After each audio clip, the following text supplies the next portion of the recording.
तो hello everyone. ये video उन लोगों के लिए हैं जो फॉरेक्स मार्केट में आना चाहते हैं, जो फॉरेक्स मार्केट ट्रेडिंग करना चाहते हैं, वो सीखना चाहते हैं फॉरेक्स मार्केट क्या होता है, कैसे इसमें हम प्रॉफिट करते हैं, कैसे इसमें हम करेंसी से हम ट्रेडिंग करते हैं। आपको बेसिक से आपको नॉलेज देने वाला हूँ।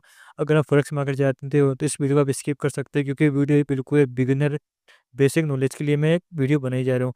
तो वीडियो स्टार्ट करते हैं और समझते हैं फॉरेक्स मार्केट क्या हो सकता होता है। Why forex trading.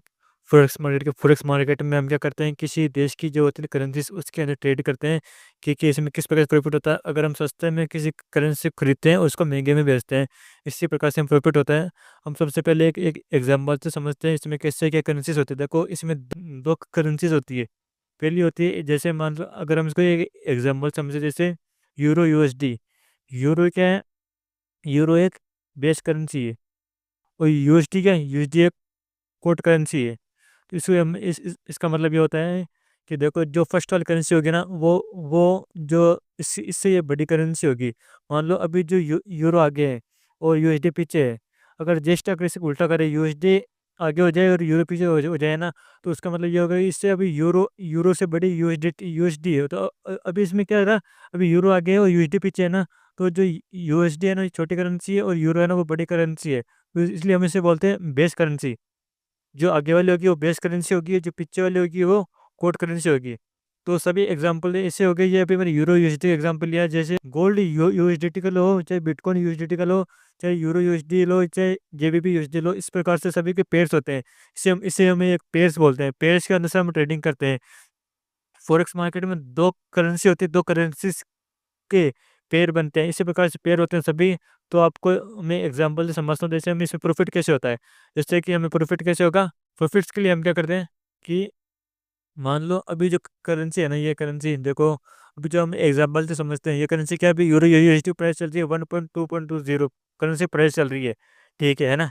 तो अब क्या करता है, अगर मान लो अपने इस जहाँ से इस करेंसी को खरीदा है, वहाँ से अगर मार्केट ऊपर चला जाता है, और जो करेंसी है ना, जो अभी इसके रेट आ जाती है, ये 1.303, ये करेंसी का रेट आ गई। यानी कि जब हमने खरीदा इसको, हमने जब इस करेंसी को खरीदा, जब इसकी रेट थी 1.2030, और जब अभी इसके करेंसी रेट बढ़ करके कितनी हो गई, 1.3030। तो हमें कितना प्रॉफिट हुआ? तो आप समझते हैं, जब हमने इसको खरीदा वो सस्ते में खरीदा, अब हम जब इसको बेच रहे हैं वो महंगे में बेच रहे हैं। अब इसमें लॉस कब होता है? जब देख लो, जब मान लो कि आपने इसको खरीदा इस वाले अमाउंट के ऊपर, जब आपने इसको खरीदा ना, जब 1.2033 इसकी रेट थी, अब जब इसको आप बेच रहे हो तो 1.0120 इसकी प्राइस चल रही है। यानी कि जब आपने इसको खरीदा जब महंगे में खरीदा, बेच रहे हो इसको आप सस्ते में बेच रहे हो, तो इसमें लॉस हुआ। अब आपके मन में डाउट ये होगा कि जो जो ये वाला रेट है, ये यूरो की रेट है या यूएसडी की रेट है? तो मैं आपको बताना चाहता हूँ कि इसका मतलब ये होता है कि एग्जाम्पल से इसका हम ये समझते हैं कि मान लो कि अगर आपको 1 यूरो खरीदना होगा ना, तो उसके लिए आपको मिनिमम 1.20 यूएसडी देना होगा। इसका मतलब ये होता है, अगर देखो, जब हमें यहाँ पे मान लो अगर आपको यहाँ पे 1 यूरो खरीदना है ना, तो उसके लिए आपको क्या, उसके अगेंस्ट में आपको क्या देना होगा, $1.20 देना होगा। अब जब हमने खरीदा है, जब $1.20 में खरीदा है, जब हम इसको बेच रहे हैं ना, $1.30 में खरीदे, तो हमें क्या प्रॉफिट हुआ। अब यहाँ पे क्या हो रहा है, जब हम खरीदे ना 1.20 में खरीदा, जब हम इसको बेच रहे हैं ना 1.10 में खरीदे, यानी इसमें लॉस हुआ। तब आपके मन में एक डाउट ये हो रहा होगा कि इसमें सिर्फ पॉइंटों की मोमेंटम होती है। जी हाँ, देखो, फॉरेक्स जो होती है ना, ये करेंसीज के अंदर होती है, क्योंकि ये किसी देश की करेंसीज है। तो ये आप सोचते हो कि जैसे अच्छा खासा मोमेंटम मूव दे दे, ये सब होगा नहीं, क्योंकि सिर्फ पॉइंट ऑफ मोमेंटम देगा।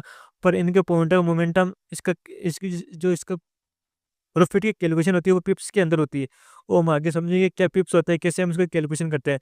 यानी कि इतने मोमेंटम में मार्केट को आने में बहुत काफ़ी टाइम लग जाता है, पर इसमें अच्छा खासा पैसा भी अच्छा खासा बन जाता है। तो अब आपको यहाँ तक का समझ में आया होगा कि जो इसमें क्या होता है, जो फर्स्ट वाली करेंसी होती है उसे बेस करेंसी बोलते हैं, जो इसके पीछे वाली करेंसी होती है उसे कोड करेंसी बोलते हैं। अब हमें क्या करना होता है कि जैसे इसके सभी के पेयर्स होते हैं, जैसे यूरो यूएसडी, यूरो जेपीवाई, इस प्रकार से पेयर्स होते हैं। पेयर्स के अंदर हम ट्रेडिंग करते हैं। ये किसी देश की करेंसीज के अनुसार चलता है। अब हम क्या करें, अगर 1 यूरो खरीदना होगा ना, उसके लिए हमें $1.2 पे करना होगा। इसी प्रकार से अगर हम जेपीवाई यूएसडी होता, तो इसी प्रकार से हम उन सभी के करेंसीज को पेयर को यहाँ पे हम ट्रेड करते हैं। वो आपको समझ में आया होगा कि जब जहाँ से हमने इस करेंसी को खरीदा, अगर मार्केट उसके ऊपर जाता है तो हमें प्रॉफिट होगा। अगर जिस करेंसी को हम वहाँ से खरीदा कि मार्केट वहाँ से नीचे जाता है तो हमें लॉस होगा। हम एग्जांपल समझ सकते हैं कि हम एग्जांपल समझ रहे हैं कि example USD, JPY, JPB, USDT, इस प्रकार से करेंसी पेयर्स होते हैं। फिर आता है हमारा next topic, best time frame of trading. देखो, म- अगर हम फोर्स ट्रेडिंग करते हैं ना, इसमें मेजर, सॉरी यहाँ पे तो ये मिस्टेक है, मेजर यहाँ पे 4 सेक्शन होते हैं। 4 सेक्शन कौन कौन से होते हैं? पहला होता है सिडनी, दूसरा होता है टोक्यो एशिया, जिसे हम टोक्यो को हम एशिया के नाम से जानते हैं। फिर होता है लंदन, फिर होता है न्यूयॉर्क। देखो, मार्केट अपने 24 घंटे चलता है, पर ये तो नहीं कि हम 24 घंटे में मार्केट में ट्रेडिंग करते रहे। ऐसा कोई तो टाइम होगा जिसमें अच्छा मोमेंटम मिला है, जिसमें अच्छा वॉल्यूम हो मार्केट के अंदर, तो इसके लिए हम 2 सेक्शन यूज करते हैं, लंदन और न्यूयॉर्क। क्योंकि जो सिडनी होता है वो बिल्कुल एक साइडवेज जोन में होता है, इसमें बिल्कुल वॉल्यूम नहीं होती। जो टोक्यो होता है बिल्कुल एक रेंज के अंदर फंसा हुआ होता है। और फिर आता है मार्केट में लंदन और न्यूयॉर्क। जब ये 2 सेक्शन होते हैं तभी मार्केट में अच्छा खासा मोमेंटम होता है। सबसे ज़्यादा मोमेंटम होता है वो होता है न्यूयॉर्क में, क्योंकि न्यूयॉर्क में लंदन का भी कोरलेप होता है और न्यूयॉर्क का भी होता है। तो यानी कहीं ना कहीं अगर आपको बड़ा मोमेंटम, बड़ा बड़ा मूव कैप्च करना होगा ना, तो आपको न्यूयॉर्क में ही ट्रेड करना होगा। और न्यूयॉर्क और लंदन दो ही ऐसे हैं जिसमें आप अच्छे खासी ट्रेडिंग कर सकते हो। इसमें अच्छे खासे वॉल्यूम होता है। तो आप समझ समझ चुके होंगे कि जो मार्केट 24 घंटे चलते हैं, पर हमें 24 घंटे में सिर्फ 2 ही सेक्शन को ट्रेड करना है। कि फॉरेक्स मार्केट होता है ना, फॉरेक्स मार्केट अलग अलग सेक्शन के अनुसार मार्केट चलता है। पहले सिडनी ओपन होता है, सिडनी ओपन होने के बाद टोक्यो ओपन होता है, फिर लंदन ओपन होता है, फिर न्यूयॉर्क ओपन होता है। इस प्रकार से टाइमिंग सेक्शन बटी हुई, हर अपने अपने देश के अनुसार अलग अलग टाइमिंग चलती है इसके अंदर। फिर हमारे बात आती है बेस्ट प्लेटफॉर्म फॉर ट्रेड, क्योंकि ये सबसे इंपॉर्टेंट होता है। क्योंकि अगर आप जिस प्लेटफॉर्म पे ट्रेड कर रहे हो, अगर उसको टाइम पे विड्रॉल डिपॉजिट नहीं देगा तो इसी का कोई भी मतलब नहीं। तो इसके लिए मैंने एक डेडिकेटेड एक वीडियो बनाई है, हम कैसे एक बेस्ट प्लेटफॉर्म है, बेस्ट ब्रोकर चुन सकते हैं ट्रेडिंग के लिए। तो आप जाके उस वीडियो जरूर देखना, क्योंकि वो वीडियो बहुत इंपॉर्टेंट है। अब वीडियो देखने के बाद ही आपको कुछ सबको समझ में आएगा कैसे अपना बेस्ट प्लेटफॉर्म चुने। फिर आता है हमारा बेस्ट करेंसी पेयर, कि हम कौन से बेस्ट करेंसी पेयर्स में हम ट्रेडिंग कर सकते हैं जिसमें अच्छे खासे वॉल्यूम हो और अच्छा खासा हमें बिग मूव कैप्चर करने को मिले। तो मैं देखो, आपको अगर अच्छा मोमेंटम चाहिए, अच्छा कैप्चर करना, तो आप गोल्ड और बिटकॉइन में ट्रेड कर सकते हो। और इसके अलावा आप जो भी करेंसी पेयर्स है उनमें आप सभी में ट्रेडिंग कर सकते हो। तो मैंने बताया कि आप अगर बेस्ट करेंसी पेयर चाहिए तो गोल्ड और बिटकॉइंस, ये इनमें अच्छा खासा मोमेंटम रहता है। और बाकी करेंसी पेयर्स में आप ट्रेडिंग कर सकते हो। मैं बोल रहा हूँ, अगर आप बिगिनर हो ना, तो गोल्ड बिटकॉइन को अवॉइड करें, क्योंकि इनमें मोमेंटम फास्ट होता है, तो आप इसमें इसको मूव को हैंडल नहीं कर पाओगे। तो इसलिए आप, मैं बोलता हूँ, आप जो भी करेंसी पेयर होता है ना उसको ट्रेड करो।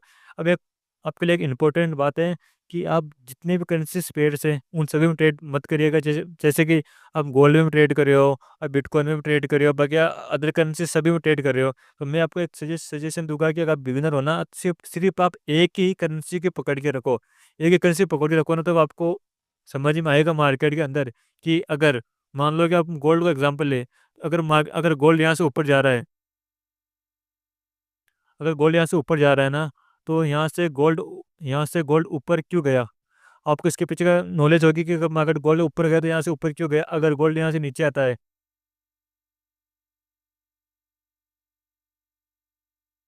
अगर गोल्ड यहाँ से नीचे आया तो क्यों आया? अगर आप ऐसे अगर डेली अगर अलग अलग करेंसी अलग अलग पेयर्स में अगर ट्रेड करोगे ना, तो आपको उसके बारे में नॉलेज नहीं होगी कि यहाँ पे क्या हो रहा है, यहाँ पे कौन सा सपोर्ट था, कौन सा रेजिस्टेंस था। अगर आप सिर्फ एक ही करेंसी पेयर्स को पकड़ के रखोगे ना, तो आपको पता होगा यहाँ पे एक पीरियड में सपोर्ट था, उस सपोर्ट से मार्केट यहाँ पे एक अच्छा खासा बिग मूव दिया, ऊपर एक रेजिस्टेंस था तो मार्केट ने यहाँ से रेजिस्टेंस दिया, और यहाँ पे एक, अब आगे मार्केट यहाँ से क्या मोमेंटम दे सकता है। तो आई होप आपको यहाँ से समझ में आया होगा कि हमें सिर्फ एक ही करेंसी पेयर्स को चुनना है। क्योंकि अगर हम एक करेंसी पेयर चुनेंगे तो हमें उसके सब कुछ पता होगा कि कहाँ पे सपोर्ट है, कहाँ पे रेजिस्टेंट है, कहाँ पे मार्केट ब्रेकआउट देगा, कहाँ ब्रेक डाउन देगा, कहाँ पे फेक मूव देगा। आई होप आपको ये सब कुछ समझ में आ जाएगा जब आप ये एक करेंसी पेयर्स में ट्रेड करोगे। फिर हमारे बात होता है लोड साइज और स्पीड क्या होता है। लोड साइज क्या होता है? देखो, अगर आप बेसिक से बिगिनर हो ना मार्केट में, तो आपको वहाँ पे ना 0.01 एक लोड साइज होता है, फिर होता है 0.2 जीरो पे। देखो, अगर बिगिनर हो ना, आपको वहाँ पे लोड साइज मिलेंगे 0.01 लोड होगा, फिर आएगा आपको 0.10, फिर आएगा आपका 1.00। तो ये इस प्रकार से हमें लोड होता है। अगर आपने निफ्टी 50 में ट्रेड किया होगा ना, तो आप निफ्टी 50 में हमारे 25 25 लोट होते हैं, और बैंक निफ्टी में 15 का लोट होता है। इस प्रकार से वहाँ पे लोट की लोड मिलता है। पर यहाँ पे हम अपने अकॉर्डिंग लोड ले सकते हैं, अपने रिस्क वाइज लोड ले सकते हैं कि अगर आप गोल्ड में ट्रेड करो, चाहे बिटकॉइन ट्रेड करो, चाहे कौन से करेंसीज पे ट्रेड करो, आपको इस प्रकार लोड साइज आपको चुनने का मौका मिलेगा। आपको किस प्रकार से आपको लोड साइज चुनना है। अगर बिगिनर होना तो आपके लिए बेस्ट होता है ये फर्स्ट वाला 0.01 से आप ट्रेडिंग स्टार्ट कर सकते हो। उसके बाद आपको जैसे जैसे आपको एक्सपीरियंस आता जाता है, उसके बाद आप धीरे आप लोड साइज को बढ़ा सकते हो। तो आई आप समझ आए होगा। फिर आप यहाँ पे एक ऑप्शन मिलता है आपको स्प्लिट। अपने बहुत से बात सुना होगा स्प्लिट क्या होता है। स्प्लिट का मतलब होता है यहाँ पे अपना जो ब्रोकर होता है वो कमीशन होता है। यानी कि अगर आप इंडियन मार्केट में सुना होगा, इंडियन मार्केट में अपना जो ब्रोकर है वो अपना कमीशन, अपना जो ब्रोकरेज लेता है, तो उसी में फॉरेक्स मार्केट में ब्रोकरेज को स्प्लिट के नाम से जाना जाता है।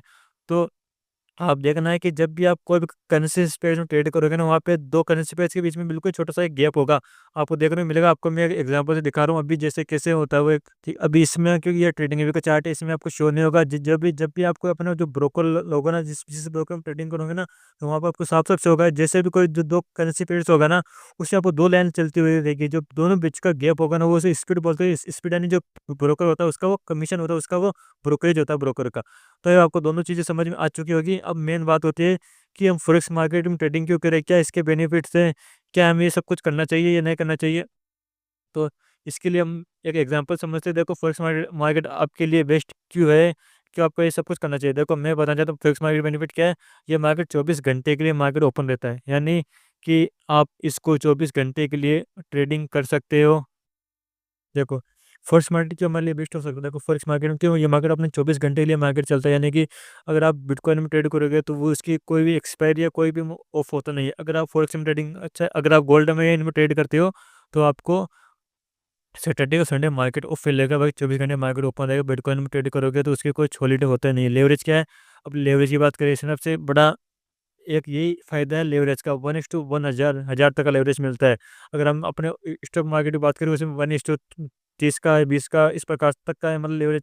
अगर हम स्टॉक में बात करें, 1:5 का लेवरेज मिलता है। ठीक है, पर यहाँ पे हमें लेवरेज मिल रहा है 1:1000 तक का लेवरेज मिलता है। पर मैं आपको ये चीज़ बताऊंगा कि इतना लेवरेज लेना अच्छी बात नहीं है। सिर्फ आप 1:200, 300, 400 तक का लेवरेज लेके आप ट्रेडिंग कर सकते हो। आप समझ में आ चुका कि लेवरेज क्या होता है, इसका कैसे बेनिफिट मिलता है। अब होता है कि सबसे बेस्ट होता है कॉलेज या स्टूडेंट वाले लोगों के लिए। अगर मान लो कि आपको 9 to 5 जॉब पे आप कॉलेज जाते हो, अब चाहते हो मैं ट्रेडिंग कब करूँ, तो आपके लिए बेस्ट टाइमिंग होता है 5 से 10 बजे तक। 5 से 10 बजे तक मार्केट में अच्छी खासी वॉल्यूम होती है, अच्छा खासा बिग मूव मिलता है। तो आप कॉलेज के साथ या जॉब के साथ फॉरेक्स ट्रेडिंग कर सकते हो। तो यही एक अच्छा बेनिफिट है। तो आप सभी को सारे टॉपिक सब कुछ क्लियर हो चुके हो कि फॉरेक्स मार्केट क्या है, कैसे हम इसमें ट्रेडिंग होती है, कैसे इसमें ब्रोकरेज, सब कुछ आपको सब कुछ मैंने एक्सप्लेन किया है। एक बिगिनर के लिए जो जो एक टॉपिक होते हैं वो मैंने सब कुछ कवर किया इस वीडियो के अंदर। अगर अभी आपको कोई डाउट आ रहा है तो मुझे कमेंट में पूछिए। वीडियो अच्छी लगे तो एक लाइक करें, चैनल को जरूर सब्सक्राइब करें, अपने दोस्तों जरूर शेयर करें।